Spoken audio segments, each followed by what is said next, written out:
Hi అండి, అందరికీ good morning. ఏంటి ఇవిగో నాటు ఉసిరికాయలు ఇళ్ళమ్మటి వచ్చినాయండి, తీసుకున్నాను. నేనైతే ఇలా నూనెలో ఉడకపెట్టేసి దీన్ని చల్లారిన తర్వాత పచ్చడి తయారు చేస్తాను. నేనైతే ఇలా పెడతాను, మీరు ఎలా పెడతారో నాకు చెప్పండి. ఇదిగో ఇలా ఉడకాలండి, కాయ బాగుంటుంది ఇక పచ్చడి. దీంట్లోకి వచ్చేసి మనం తీసుకోవాల్సినవి దోరగా ఆవాలు వేపుకోవాలి, మెంతులు వేపుకోవాలి, ఎల్లిపాయలు, మనం సరిపడా ఎంతో కొంత పసుపు, ఈ గ్లాస్ నిండా సాల్ట్ తీసుకున్నామనుకో ఇదే గ్లాసున్నర కారం తీసుకోవాలి. ఇవి అయితే ఎల్లిపాయ కారం, ఆవాలు ఇవన్నీ మిక్సీ పట్టేసుకోవాలి. ఇది పూర్తి చల్లారిన తర్వాత ఆ మిక్సీ పట్టిన పొడి ఉంటుంది కదా, ముందు ఆవు పొడి కలిపేసి తర్వాత ఎల్లిపాయ కారం కలిపేస్తానండి.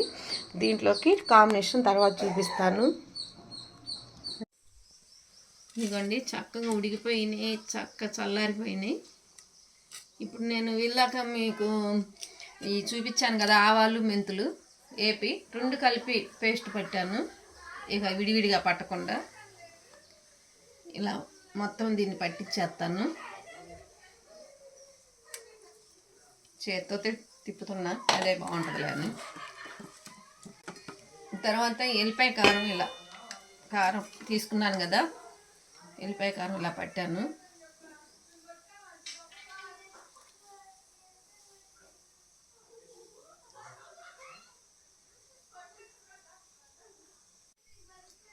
ఇదిగో నేను ఎల్లిపాయ కారం పెట్టేటప్పుడు కొంచెం వేసాను సాల్ట్. దీంట్లో చెప్పాను కదా, దీనికి ఇలా సాల్ట్ తీసుకుంటే 2 గ్లాసులు అనుకుంటే 2 గ్లాసుల కారం, లేకపోతే గ్లాసున్నర కారం అలా పోసుకోవాలి. కళ్ళుప్పు అయితే సమానంగా తీసుకోవచ్చు, ఎంత ఉప్పు తీసుకుంటే అంత కారం తీసుకోవచ్చు. కానీ కళ్ళుప్పు కాదు కదా అని చెప్పి ఇలా తీస్తున్నాను.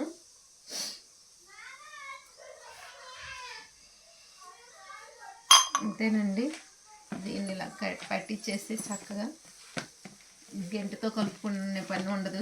మన చేతితో కలిపితే దీన్ని తీసి ఒక డబ్బాలో పెట్టేసుకుని దీంట్లో అన్నం వేసి కలుపుకుంటే ఎంత టేస్టీగా ఉంటుందో. అమ్మ ప్రేమ అంతా అన్నంలోనే ఉంటుంది, కానీ అది ఎక్కువ తెలియదు పిల్లలకి. ఏం చేస్తాం, కాలిపోతుంది. ఇప్పుడే వండాను. ఇలా వేసుకొని తిప్పితే దీంట్లో ఎంత టేస్ట్ ఉంటుందో. చిన్నప్పుడు మామూలు చాలా పేదోళ్ళండి, కానీ ఏదైనా సరే ఆ పచ్చళ్ళ టయానికి అంతైనా పెట్టిద్ది పచ్చడి. ఆ బొచ్చలో వేసి పచ్చడి కలిపి పెట్టుకుంటారు కదా, అప్పుడు ఆ చెట్ల పొయ్యి మీద అన్నం వండితే ఆ పచ్చడి దాంట్లో కలిపిన దాంట్లో అన్నం వేసి తిప్పి ముద్దలు తింటుంటే ఎంత కమ్మగా ఉంటుందో, ఎంత బాగుంటుందో.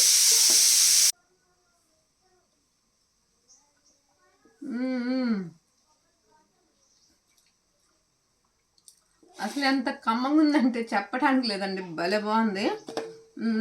దీనికైతే కర్నూలు శనగ నూనె వాడాలండి.